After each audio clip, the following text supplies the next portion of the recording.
Il est 20h sur les antennes de la télé Futur Média. Bienvenue à toutes et à tous. Assoumane Diouf, bonsoir. Bonsoir cher Tidiane, bonsoir chers téléspectateurs. C'est parti pour les titres de cette édition d'information. Lueur d'espoir sur la crise de l'enseignement supérieur. Le SAES et le gouvernement autour d'une table. C'était cet après-midi. La loi cadre, l'objet de la pomme de discorde, sera discuté ou revisité. Les deux parties entendent poursuivre le dialogue. Valérie Pécresse, docteur honoris causa, l'ancien ministre des universités sous Sarkozy, a été honoré dans un hôtel de la place et pas à l'université Cheikh Anta Diop de Dakar. Le syndicat autonome de l'enseignement supérieur s'y est catégoriquement opposé. Les locataires du centre commercial des HLM 5 ont les nerfs à fleur de peau. Ils refusent de payer 80 000 francs au lieu de 50 000 après la rénovation des locaux. Les primaires au PDS, un risque d'implosion pour le parti, c'est la conviction du directeur de publication du journal Le Témoin. Momar Ndiaye soutient que certains ténors du parti n'accepteront jamais qu'on leur impose Karim Wade comme candidat. En sport, le championnat d'Afrique des U20 démarre ce dimanche au Sénégal. Les Lionceaux ont reçu des mains du ministre des Sports le drapeau national. Et puis le dossier culture du vendredi s'intéresse aux productions en lice au FESPACO, les productions sénégalaises évidemment. Ce sera en fin d'édition. Voilà le sommaire de ce journal. Dans quelques instants, le développement.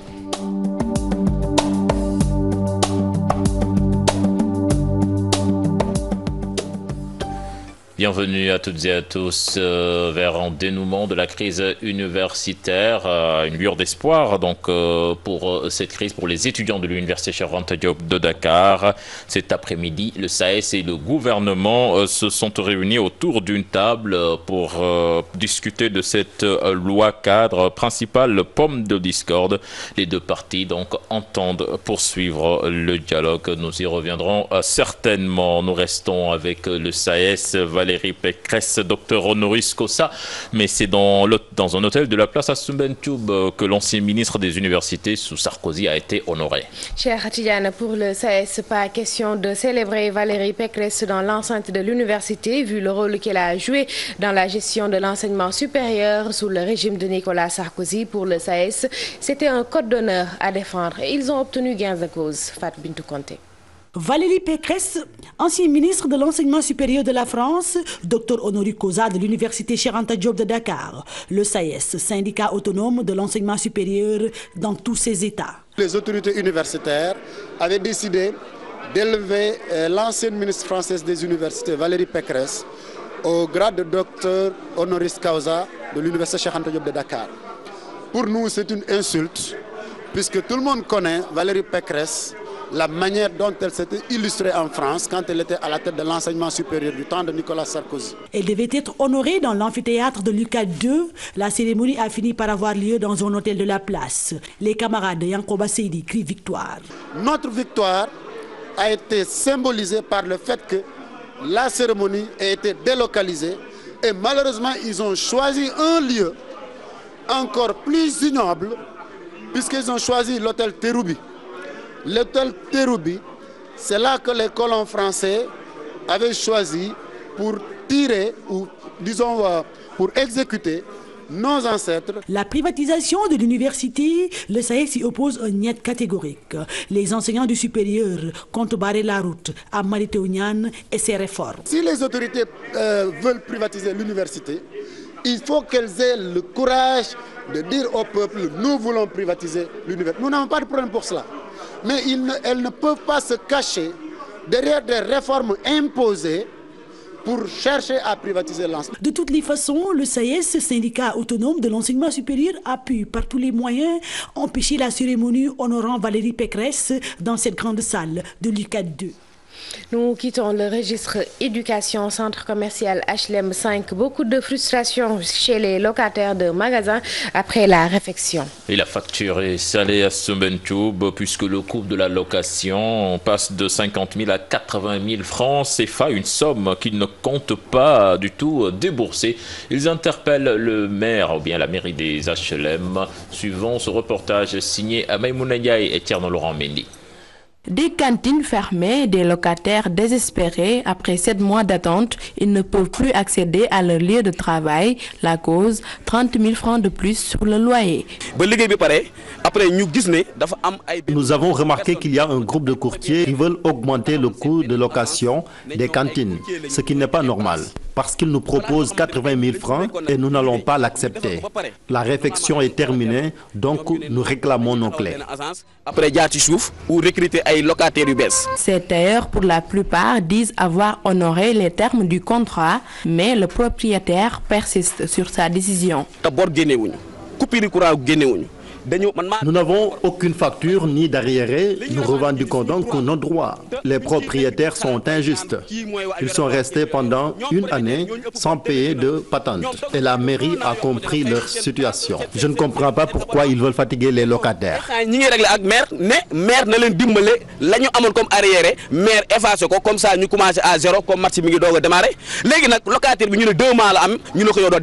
Ces locataires ne comptent pas s'en arrêter là, ils annoncent une grande mobilisation.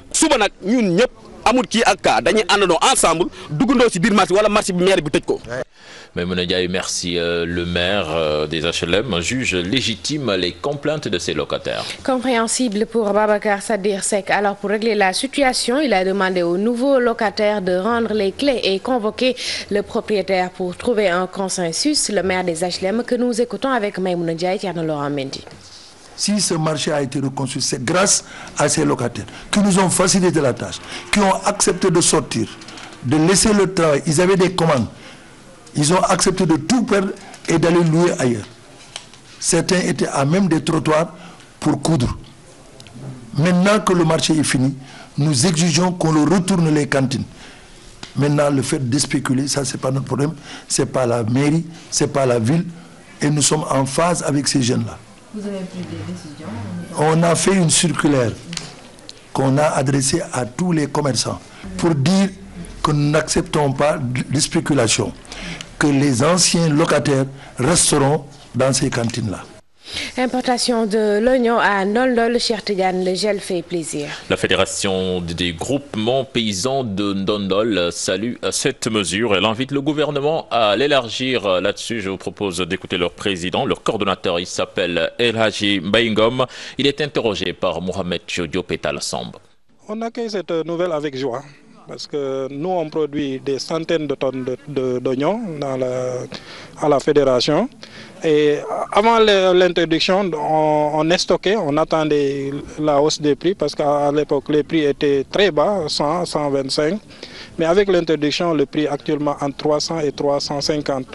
Donc là, c'est vraiment une bonne nouvelle pour nous, alors que les paysans n'attendent plus. Ils récoltent le même jour. Il y a un commerçant qui attend pour prendre la production. Donc là, c'est un bénéfice. Voilà. Pour les autres spéculations aussi, si c'était possible qu'on fasse l'arrêté comme pour la tomate et les autres, aussi, ce serait une bonne affaire pour les producteurs. La loi relative. L'État du Sénégal déterminé à aller en croisade à Soumentoub contre les méfaits du tabac. Lutter contre le tabac et protéger sa population, surtout les jeunes, en mettant l'accent sur la sensibilisation, un rôle des États qui demande aussi à cette l'implication de tout un chacun. La loi relative à la fabrication, au conditionnement et à l'étiquetage du tabac votée. Reste la sensibilisation pour aider les populations à se prémunir. Il appartient maintenant à la société, aux populations de s'approprier la loi. Maintenant, pour le conditionnement, aujourd'hui, le Sénégal a voté une loi qui dit que les fabricants doivent mettre des pictogrammes, des photos d'avertissement sanitaire d'au moins 70% sur les faces principales. Ce jeune homme, à son tour, interpelle l'État. Selon lui, une détermination farouche peut participer à une promotion du sevrage tabagique. Une politique très noble dans la mesure où, justement, le tabac aujourd'hui crée des méfaits incommensurables pour la société, mais également pour les jeunes. Ce qu'il faut pour les autorités sénégalaises, c'est de mettre en branle cette politique pour qu'elle soit beaucoup plus visible et que les sociétés, les jeunes, les femmes puissent en tout cas avoir une certaine imprégnation. Norbert Mendy, un ancien fumeur, affirme que si la loi est appliquée, elle pourra certainement sauver des vies. C'est une bonne chose Parce que les enfants, quand ils fument, ils ne connaissent pas les méfaits de la cigarette. Si on le montre, par exemple, il y a un gars, tu peux acheter un paquet de cigarettes, tu n'as même pas le temps de lire ce qu'on a écrit là-dessus. Peut-être avec des images, ça va aider plus. Le tabagisme, un problème de santé publique. Première cause de décès avec 5 millions de morts par an et si rien n'est fait d'ici 2020, 10 millions de personnes décéderont annuellement du fait du tabagisme, alerte l'Organisation mondiale de la santé. Kédougou, le sida et l'hépatite y ont fait des ravages avec, pour le VIH, un taux de prévalence chez Tidiane de 1,7%. Yassou, c'est la deuxième région la plus touchée du Sénégal. L'hépatite E y fait également des ravages. Le rush vers les Dioura y est sans doute pour quelque chose. Les professionnels de la santé souhaitent des mesures d'accompagnement. C'est un reportage signé Modou Diop et Fatima Ba. Kédougou, une région frontalière avec le Mali et la Guinée. Sa position géographique et son sous-sol riche fait de cette localité une zone prisée par les habitants de la sous-région. Conséquence, un fort taux de prévalence en VIH-Sida. Une prévalence en VIH-Sida de 1,7%. Nous sommes la deuxième région la plus atteinte après Kolda. Les Dioura ont créé une grande attraction des populations de la sous-région ouest-africaine à Kédougou. Nous avons en moyenne 13 nationalités. Nous avons beaucoup de professionnels du sexe qui viennent de la sous-région et qui travaillent dans les Dioura. Autre maladie qui a tué plus de 40 femmes en couche en 2014, l'hépatite E. L'hépatite E, qui est une épidémie que nous avons connue l'année dernière et qui nous avait fait beaucoup de difficultés.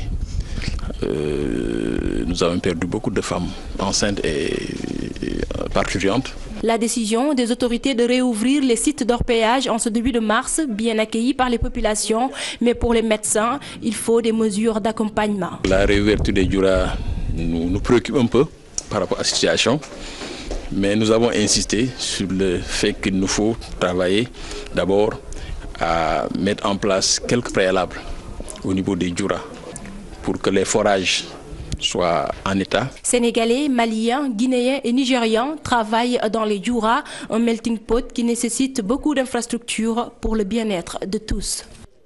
Fatima Ba, merci. Retour ici à Dakar pour parler de ce business florissant autour de la MAC de Rebeuss. La vente de nourriture prospère. Faute de moyens et par commodité, beaucoup de parents de détenus préfèrent se servir dans ces gargotes pour l'alimentation de leurs enfants incarcérés, de la clientèle pour les gérants. Seul problème, beaucoup de parents oublient de payer la note à la libération de leur fils. Cher Tidiane John. Pour alléger les difficiles conditions de détention des pensionnaires de la MAC de Rebeuss, certains parents de détenus préfèrent leur apporter à manger. J'étais venu apporter à manger à mon frère qui est là presque depuis 6 mois. Mon frère cadet est détenu dans cette MAC. Dans la semaine, je viens 2 voire 3 fois, mais c'est très difficile. Parfois, je fais la queue et au finish, je perds même mes récipients. Nous demandons sincèrement aux autorités judiciaires de nous venir en aide. Mon fils a fait une erreur, certes c'est vrai, mais c'est un orphelin et ce soutien de famille. Tout autour de la prison de Rebeuss, un véritable business pour les restauratrices, mais pas toujours de tout repos. Je travaille, je ne me plains pas du tout car j'arrive à subvenir à mes besoins, mais parfois j'ai des clients mauvais payeurs.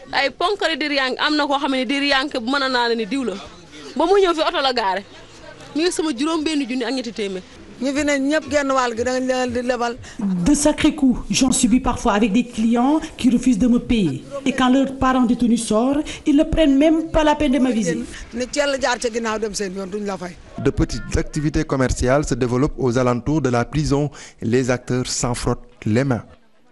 Une unité du mouvement syndical, c'est ce que prône la Confédération syndicale internationale et également faire face aux fragmentations et divisions qui minent le syndicalisme en Afrique. Le congrès régional de la CSI Afrique se tiendra à Dakar. Plus de détails, nous écoutons le directeur du département des droits humains et syndicaux de la CSI, il s'appelle Mamadou Diallo. Il est interrogé par Fatou Kinedem et Adama Gueye. On voit que ce soit dans les secteurs comme au niveau des centrales syndicales, évidemment beaucoup de divisions, beaucoup de séparations, finalement des micro-groupes, de petits groupes qui ne semble pas refléter la véritable représentativité des travailleurs. Et cela constitue une faiblesse dans la mesure où ils ne peuvent pas très souvent peser le poids et devant le patronat dans leurs entreprises, ni en face du gouvernement au niveau du pays.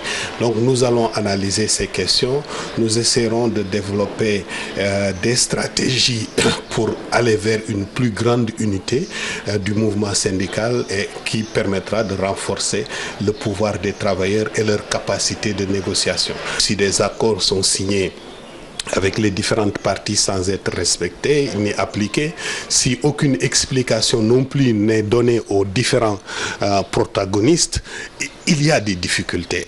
Politique à présent, primaire annoncée au Parti démocratique sénégalais, le scrutin de tous les dangers pour le PDS. Certains ténors comme Souleymane Ndéné Ndiaye et Modou Diagne Fada n'accepteront jamais qu'Abdoulaye Wade leur impose son fils. C'est la conviction du directeur de publication du journal Le Témoin, Momar Seni Ndiaye, soutient que ces primaires est un risque d'instabilité pour ce parti, mais pas une pression sur la CREI. Il a rencontré nos reporters Chérif Dia et Younous Diatta. C'est la première fois depuis 40 ans que le PDS organise des primaires pour désigner le candidat du parti à la présidentielle de 2017. Un revirement de situation considéré comme du marketing politique de la part de Abdoulaye Wade, analyse le directeur de publication du Témoin. Il a bien besoin de reprendre les choses en main et de reprendre la main, comme on le dit souvent, et de pouvoir effectivement occuper l'espace politique pour en quelque sorte redorer son blason et également mettre la pression sur les nombreux candidats qui pourraient se présenter au nom du PDS et qui échapperaient un peu à son contrôle. Et si on veut vraiment organiser des primaires, il faut s'en donner les moyens. Mais demander à un comité ad hoc composé de quelques représentants des fédérations de désigner un candidat, moi ça me paraît tout à fait surréaliste comme approche. Ces primaires précipitées alors que le congrès était prévu au mois d'août pourrait être à haut risque pour le PDS. Car aux yeux de Seni Momar Ndiaye, certains ténors du parti n'accepteront pas que Abdoulaye Wade leur impose son fils Karim en prison. Je veux dire que Souleymane Ndéné Ndiaye n'a jamais eu beaucoup de considération pour Karim. Je sais qu'il fait partie de ses avocats. Il a toujours considéré, je le cite, ce gosse comme je ne veux pas dire un intrus, mais quelqu'un d'assez illégitime que Abdoulaye Wade veut imposer au parti. Les autres n'accepteront pas le verdict, ils ne vont jamais s'aligner derrière Karim, ils vont vouloir poser une candidature qui leur est propre et je pense que celle de Souleymane Ndéné Ndiaye s'imposera. Les résultats sont prévus le 20 mars à 72 heures du verdict du procès de Karim Wade. Une coïncidence troublante qui ne pourrait aucunement constituer une pression sur les juges de la CREI, selon le journaliste.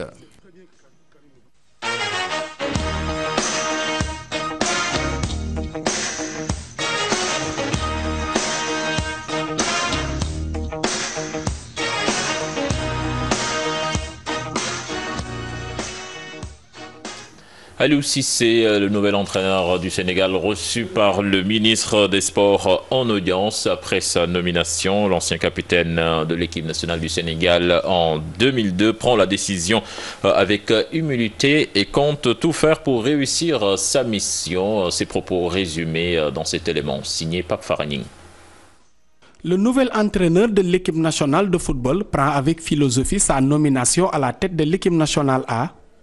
Ses premières déclarations après son audience avec le ministre des Sports Matar Ba. Aliou Cissé déclare que c'est avec beaucoup de fierté, de plaisir et d'humilité qu'il accepte sa désignation pour diriger cette sélection avec plein d'ambition pour son pays et surtout le peuple sénégalais qui continue de croire en lui depuis 2002. Concernant l'implication des Lions de la génération de 2002 dans son staff, Aliou Cissé n'a pas voulu se prononcer sur cette question. Pour plus de détails sur sa feuille de route, l'ancien capitaine des Lions donne rendez-vous aux journalistes prochainement à l'occasion d'un point de presse.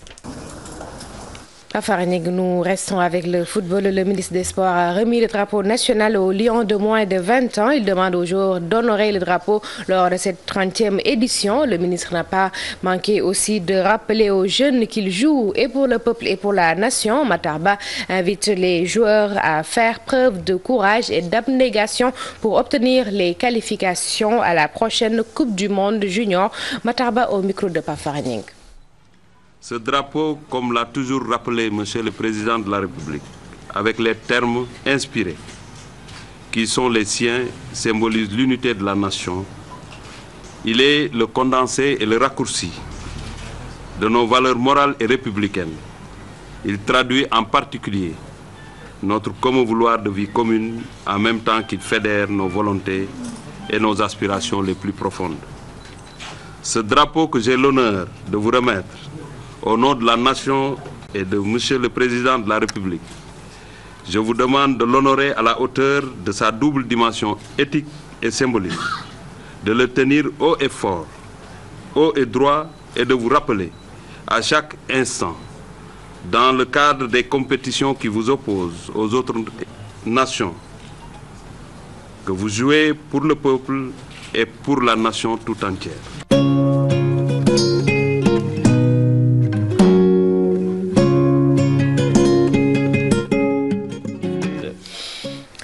Parlons maintenant culture, c'est le dossier du jour, 25e édition du FESPACO. Quelle chance pour le Sénégal avec 4 films en lice. Oui, il y a 4 films en compétition Stumbentube, dont Les Étoiles de Diarra Faye. Le cinéaste Moussa Touré, primé lors du dernier FESPACO, fustige le manque de salles de cinéma qui constitue un frein pour le cinéma sénégalais. En dossier signé Aïssatou Païfal et Tierno Laurent Mendy. Le Festival panafricain du cinéma et de la télévision de Ouagadougou bat son plein. 4 films sénégalais en compétition. Nous avons donc voulu savoir si le Sénégal a réellement des chances de remporter des prix. Effectivement, nous avons vraiment des chances. Je crois qu'avec le film de Diana, que je connais, parce que j'ai dû le primer tout récemment, j'étais au Festival de Carthage, en Tunisie, où j'étais membre du jury.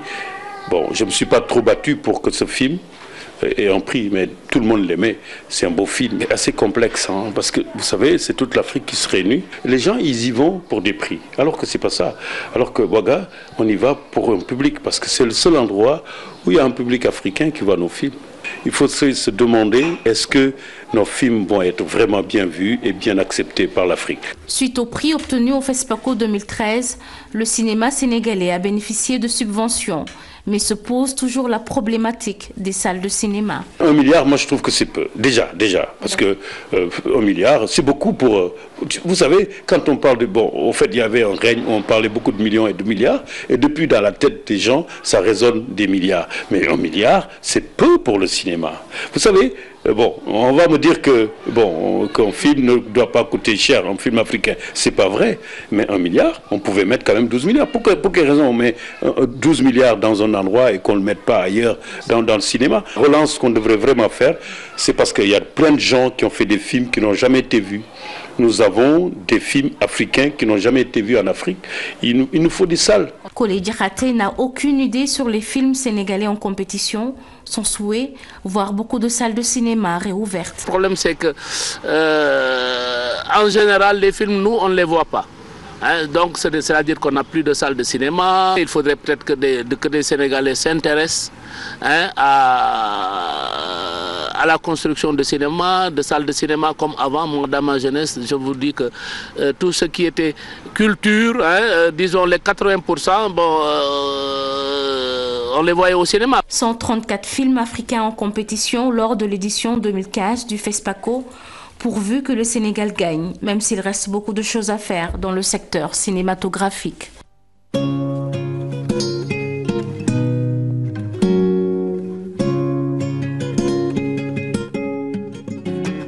La bonne chance aux cinéastes sénégalais. C'est le dernier élément de ce journal à Stumbentube. Merci et bon week-end. Merci beaucoup, cher Tidiane. Très bon week-end à vous. Voilà, prochain rendez-vous pour l'information. Ce sera à 0h avec le tout en images. Excellente suite de programmes en compagnie de la Télé Futur Média. Et ne ratez surtout pas votre rendez-vous avec Khalifa Diakhaté et ses amis dans son émission Dia Carlo. Au revoir.